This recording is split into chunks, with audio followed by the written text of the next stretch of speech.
bem-vindo à sua sala de aula virtual.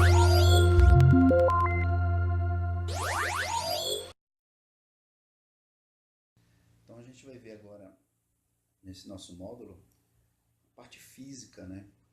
Estrutura tudo, estrutura todas essas transformações, essa mudança que a gente produz na superfície da Terra.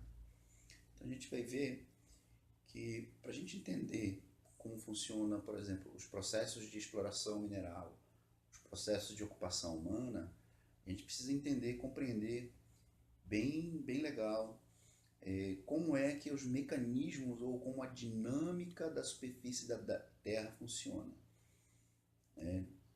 Então nós vamos ver os agentes internos e externos, nós vamos ver o relevo, né? Como é que apresenta-se o relevo, o que é o relevo. Nós vamos ver os agentes modeladores, né, que vão produzir esse relevo. Então é bem interessante esse módulo, dá uma olhadinha com bastante carinho. Tem muito conceito, assim, muitas palavras assim, um pouco difíceis, né? Mas que com um pouquinho de leitura, um pouquinho de atenção ao que a gente vai estar falando, você vai compreender legal, né? Vai entender muito bem qual é a proposta desse nosso módulo. E compreender isso é fundamental para nós, porque tem muita gente aí que trabalha no setor público que desconhece muitos fenômenos naturais na hora que está administrando, né? Então, por exemplo, nós brasileiros temos uma vantagem enorme com relação a outros países, porque nós não sofremos problemas com, por exemplo, abalos sísmicos, né? Com os terremotos, com vulcões, enfim. Nós temos aí uma vantagem enorme com relação a outros países. Então vamos ver aí sobre esse nosso módulo 6.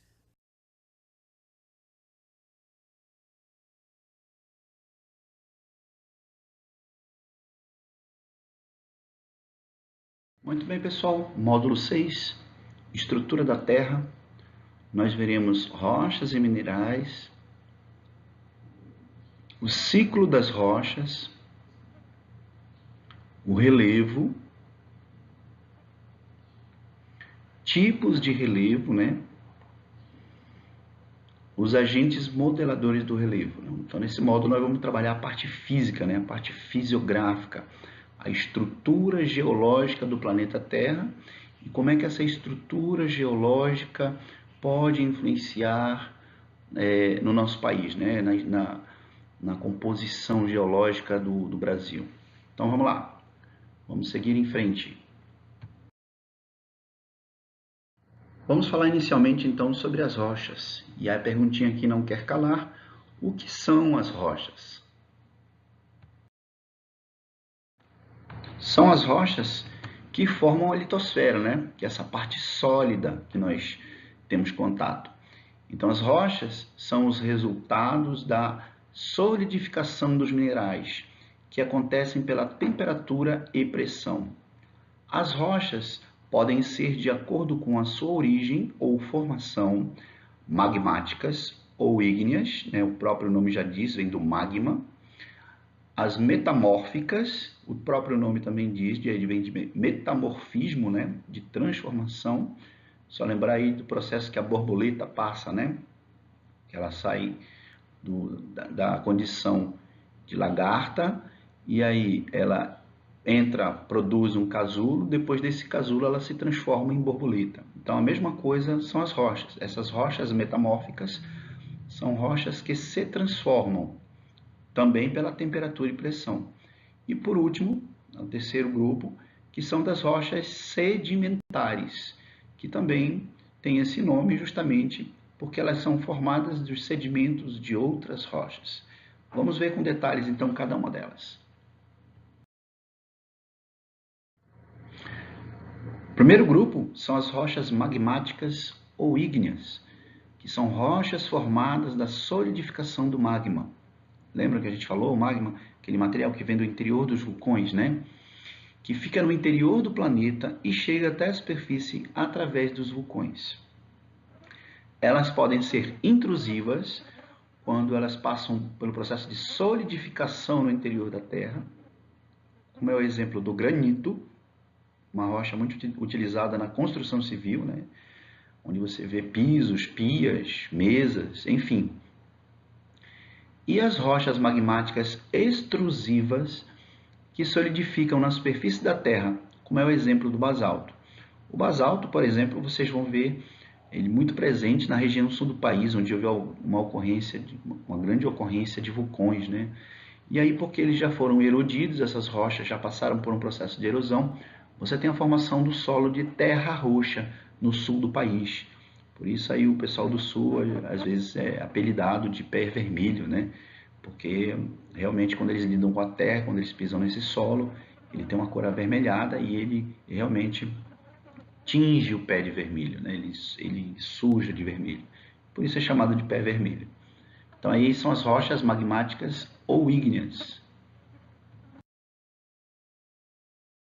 Então, a título de ilustração, a gente está vendo aqui a rocha magmática extrusiva, que é o basalto. Vocês estão vendo aqui, né, nessa formação. Ela está in natura, né, livre na natureza, já exposta pelos processos erosivos, né, porque aqui é como se o vulcão não, ele, na verdade ele derramou, né, o magma. Então ele vai tendo essa formação aqui. E aqui ao lado você está vendo o exemplo dela, uma pedra de basalto, né? Bom, o exemplo de magmática intrusiva, nós temos o granito. Coloquei para vocês aqui essa imagem, que é para vocês verem aqui como é que eles tiram os blocos de granito, né? Aí aqui eles vão fatiar aqui, vão fazer um corte, ou cortes, né? Vão fatiar em lâminas, e essas lâminas depois vão passar por um polimento. Aí que a gente vai ver aquela cor, o brilho bonito que aparece no granito, né?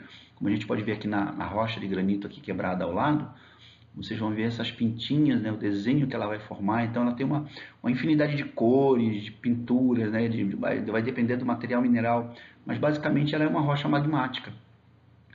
E ela vai variar de cores também, de textura, em função de que ela vai variar no planeta Terra, né? Então, conforme você vai retirando, eles vão retirando em blocos grandes e depois eles sofrem um corte. Depois que ela sofre um corte, ela é polida, né? Recebe um polimento, que é o que vai dar aquele brilho bonito que a gente costuma apreciar usando na construção civil. E aí você vê, por exemplo, o tamanho do bloco que eles cortaram aqui, né? Geralmente por processos aí de explosão, de perfurações e etc. Então, ela é muito rentável no mercado, né? Em função justamente de que ela é aproveitável economicamente e é uma pedra, assim, depois de polida, muito bonita.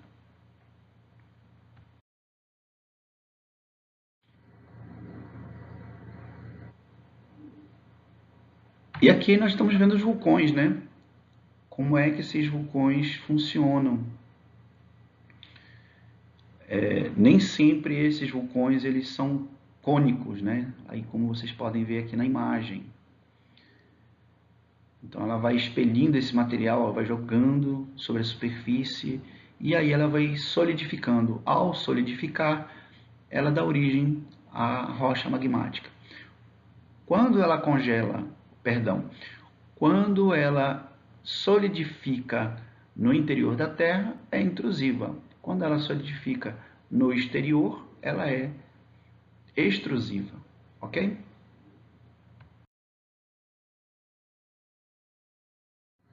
O segundo grupo são as rochas metamórficas, né, que são justamente rochas que passam pelo processo de transformação.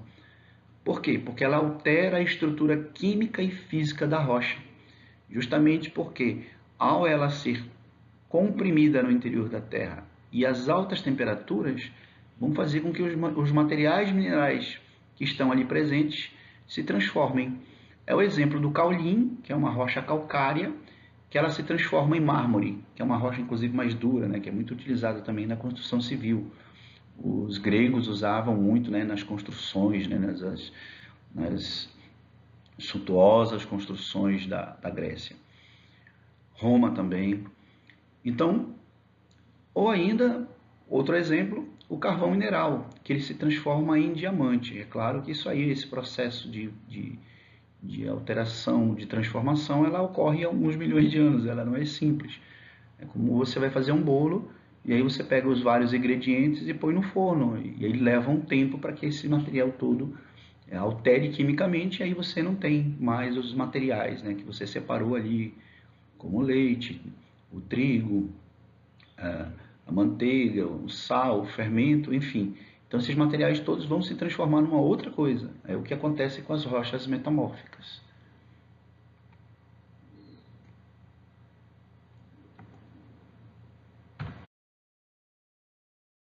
E o terceiro grupo são as rochas sedimentares, que são formadas pelo processo de solidificação dos sedimentos, né, de outras rochas, que elas são desgastadas pela ação das chuvas, dos ventos, do calor, do frio, e elas vão se acumulando em lugares mais baixos. Junto com esses sedimentos, são depositados restos de animais e vegetais mortos, né? Essa é a matéria orgânica. A exemplo da argila e do calcário, né? Que elas são esses materiais sedimentados que são transportados. O calcário é interessante porque ele forma cavernas, né? É ele que dá origem àquelas estalactites e estalagmites, né? Dentro das cavernas. E nesse caso, é fácil encontrar fósseis, né? Chamamos de fóssil ao resto de um ser orgânico morto que se encontra petrificado em certas camadas da superfície terrestre. Isso porque toda a matéria orgânica ela decompõe, mas aí o material sólido, que é são os ossos, as cartilagens, elas se misturam aos materiais minerais, porque nós estamos vendo ali cálcio, né? Então elas se misturam a outros materiais, então petrificando, solidificando, também se transformando em rocha.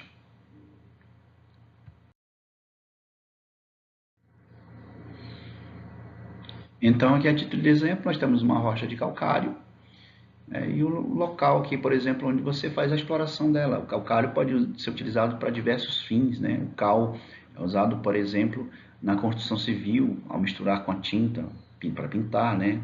É usado também para caiar, geralmente onde se fazem criações de animais, eles passam a cal, né? Que aí é justamente para desinfetar o ambiente também.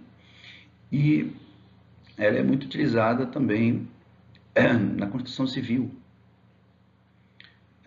na mistura, se utilizava muito na mistura também da argamassa. Enfim, ela tem vários usos. Para vocês terem uma ideia, nós temos uma imagem, né, de um explorador, de um arqueólogo, que está levantando aqui, né, pode ser um geólogo também, e você vê essas camadas superiores aqui, essas linhas que aparecem, olha, são os sedimentos que são trazidos pelos rios, fundamentalmente, né? Olha a importância do rio. Então você vai ver que um momento assim as camadas são um pouco mais grossas, quando você tem, por exemplo, um período de cheia do rio, né? Então ele traz uma grande quantidade de sedimentos. Quando você vê uma camada mais fina, você percebe que há uma redução do volume de água, então ele traz menos sedimentos. E os sedimentos vão variando também de cores, né? Dependendo do local de onde eles estão sendo transportados ou erodidos. E aí, imagine todas essas camadas superiores aqui pressionando as demais. E aí você vai ver, por exemplo, que essas mais abaixo, olha, estão recebendo maior peso e também sofrem maior temperatura, elas solidificam. É aqui que quando se quebra essas rochas, essas pedras, vocês vão achar os materiais fósseis. Isso aqui é em Sousa, na Paraíba. É um dos maiores sítios arqueológicos do Brasil. Mostra, né, um quadro geral de como é que as rochas passam por um ciclo. Então você vai ver as rochas metamórficas, as rochas sedimentares e as rochas ígneas. As rochas ígneas originam do magma, que elas podem, por intemperismo, transformar em sedimentos soltos e depois se transformar em sedimentos. Essas mesmas rochas ígneas podem se transformar em rochas metamórficas através do metamorfismo e, por conseguinte, ele pode voltar de novo para o interior da Terra, se transformar em magma. Ou ainda, por um processo de intemperismo, ela se transforma em sedimentos soltos e, posteriormente, ela pode dar origem também às rochas sedimentares. Então veja só aí como é que há um ciclo, né? Então existem fatores, claro, que vão influenciar na formação dessas rochas. Então, nós temos as rochas ígneas, metamórficas e sedimentares. Então, dentro dessa estrutura geológica da Terra, calcula-se que a Terra tem 4,5 bilhões de anos, né? E no início, ela possuía altíssimas temperaturas e, conforme esfriava, criava vapores de água em sua atmosfera, de onde vieram as primeiras chuvas. Essas chuvas caíram por séculos, dando origem aos oceanos, rios, lagos e assim por diante. Então, os vulcões aqui são responsáveis, né, por essa produção da água no planeta, porque sem essa água não haveriam as formas de vida que a gente conhece, né? Então, você olhando a imagem aqui de fundo, você vai ver aí mais ou menos, tem uma ideia de mais ou menos como era salobre, né, a vida na Terra há esses 4,5 bilhões de anos, né, quando ela estava em processo de formação, solidificação, enfim. Então era realmente meio complicado existir formas de vida, né, como nós conhecemos hoje, nessas condições. Bom, então o planeta passou por várias fases de evolução, estudadas pelos registros das rochas e dos fósseis. Os conhecimentos acumulados desta evolução foram organizados em uma tabela para facilitar a discussão dos registros em sequência temporal, denominada de tempo geológico. As linhas que separam as unidades de tempo, temos eras, períodos e épocas, baseiam em algum tipo de modificação, como as transformações ocorridas nas formas de vida ou o surgimento das montanhas. Como é o exemplo da extinção dos dinossauros, que separa a era mesozoica, né, que é o meio da vida, da cenozoica, que quer dizer vida recente. Então vejam só aí que esses eventos, grandes eventos, são marcados, né, dando início e fim a esses períodos, né, a essas eras ou a essas épocas do tempo geológico da Terra. Porque a Terra ela tem mais idade do que a existência de vida no planeta. E a gente vai ver isso com mais detalhes mais à frente.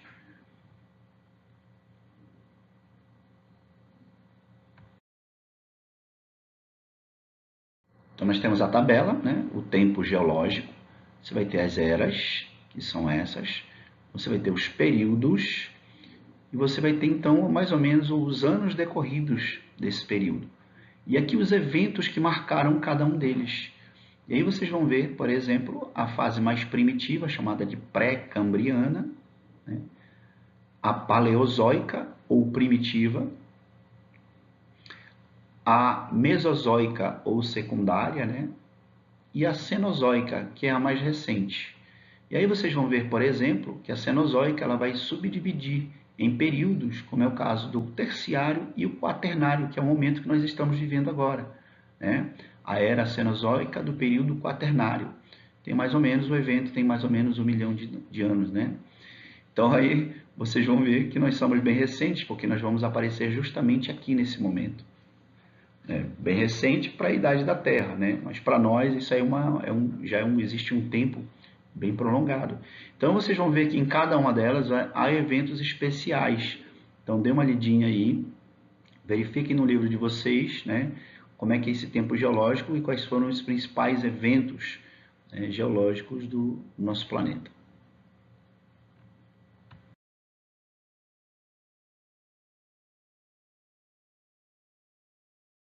Então, pessoal, as rochas são importantes, então, na composição, né, de diversos materiais que a gente usa na construção civil, né? Ou então, por exemplo, na indústria, os computadores, os celulares que a gente usa, os materiais eletroeletrônicos, eles vêm com materiais minerais que nós utilizamos. Exemplo, o ouro, né? Você vai ver, por exemplo, que ele é um excelente condutor elétrico e dessa forma ele é muito utilizado na composição dos componentes dos computadores e dos celulares. Então, por essa característica interessante desse material mineral, ele é bastante explorado, além, né, dele ter sido utilizado desde o início da comercialização mundial, através do capitalismo comercial, como base de trocas de moedas, né? Uma base monetária, que o ouro é utilizado. Então ele é importante para a nossa sociedade em muitos aspectos, assim como qualquer outro material mineral. E a gente procura de alguma forma imitá-lo. Por exemplo, quando a gente faz as nossas construções, quando a gente constrói, como a gente pode ver aqui atrás, as paredes, né? O muro que a gente está vendo aqui no fundo, o piso que a gente faz, tudo a gente imita de alguma forma a natureza, a forma como a natureza ela solidifica as rochas. Então a gente usa o cimento, a areia, a água, faz uma argamassa, né? Quiser dar uma sustentação maior, uma força maior, uma estrutura maior nas nossas construções, olha só, chuva. Nessas nossas construções, eles utilizam o aço e o ferro, né? Também são componentes fundamentais na nossa construção civil e para a nossa indústria de uma maneira geral, né? Os carros, enfim, tudo que a gente constrói de alguma forma tem material mineral. Então a gente tira diretamente dessa parte superficial, que é a crosta terrestre, e utilizamos esses materiais minerais para diversos fins. Eu espero que vocês tenham entendido legal, né? É fascinante esse tema, eu gosto muito desse tema, é um tema assim bem interessante porque a gente pode usar muito exemplo aqui no nosso cotidiano, da nossa rotina, né? E então eu gostaria então de vocês dessem uma olhada na página 21 e resolver essas questões 1, 2 e 3, tá? E a gente se encontra na próxima aula, onde nós vamos continuar falando sobre os aspectos físicos da Terra, e depois nós vamos falar também sobre como essa distribuição desses aspectos físicos no território brasileiro. Então a gente se encontra lá, pessoal.